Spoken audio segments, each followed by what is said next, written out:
Avec Sofinco, baissez votre consommation d'énergie en lançant vos travaux d'éco-rénovation. Sofinco présente Sud Radio, parlons éco-rénovation. Et oui, cette année de 2026 n'échappera pas à la règle de 2025. Toutes les semaines, une chronique éco-rénovation avec Beau Grégoire et Laurent Permas. Et oui, Sylvain, et cette semaine, on va parler d'un sujet qui va toucher tout le monde sur votre budget énergie en 2026, budget qui va exploser. Bérénice vient d'en parler, électricité, gaz, facture. On va parler aussi d'actions concrètes pour limiter cet impact et on voit ça comme d'habitude avec Laurent Permas. Bonjour Laurent. Bonjour Grégoire.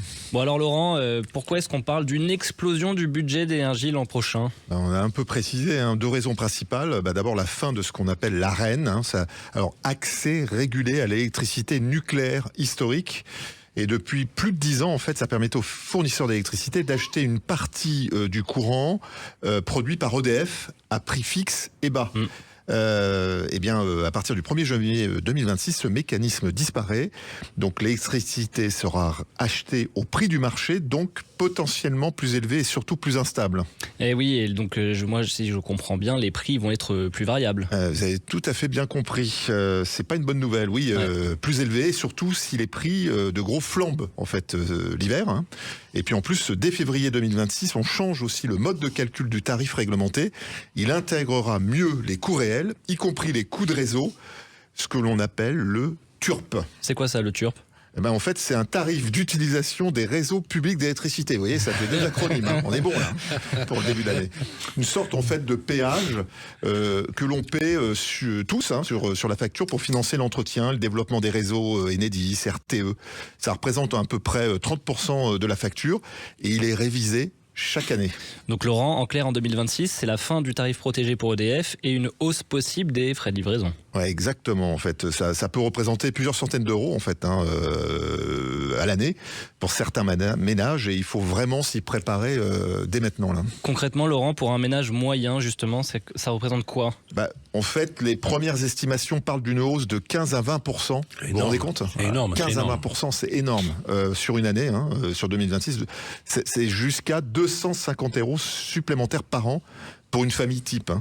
Et ça va être plus brutal, avec notamment une évolution du marché, combinée à la fin du bouclier tarifaire, ça va rendre les hausses quasi inévitables. Bon, la grande question, c'est que peut-on faire à notre échelle pour limiter la casse ? Justement, on va être un peu plus positif, on va mettre en place un plan d'action parce qu'on n'a pas le choix. Donc c'est un audit énergétique, on en parle régulièrement, mais ça plus que jamais, obligatoire là pour identifier justement précisément ce qui consomme trop chez vous.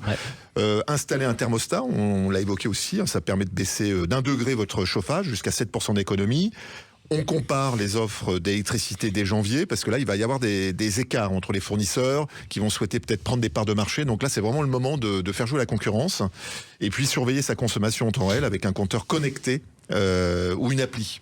Et côté travaux, on peut aller plus loin ? Oui, on va commencer par le b.a.-ba, c'est l'isolation en fait. Avant de partir comme ça tête baissée, isolation, comble, mur, plancher, c'est ce qui est le plus rentable en fait sur le long terme. Ensuite, vous avez les systèmes de chauffage, bien évidemment, remplacer le vieux convecteur par une pompe à chaleur, on en parle aussi régulièrement, ou une chaudière moderne.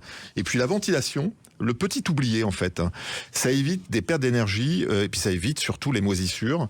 Et puis le tout est finançable en partie sur ma prime Rénov'. Vous savez que tout est ouvert à nouveau avec Exactement. un budget identique, 4,8 milliards. Et puis les co-PTZ, les aides locales, le coup de pouce justement de sa commune. Il faut juste bien monter son dossier. Merci Laurent, à vous tous. Le mot-clé, c'est anticiper, ne pas attendre d'avoir une facture douloureuse pour agir. À bientôt sur Sud Radio. Sud Radio, parlons éco-rénovation. avec Sofinco. Lancez vos travaux d'éco-rénovation pour baisser votre consommation d'énergie.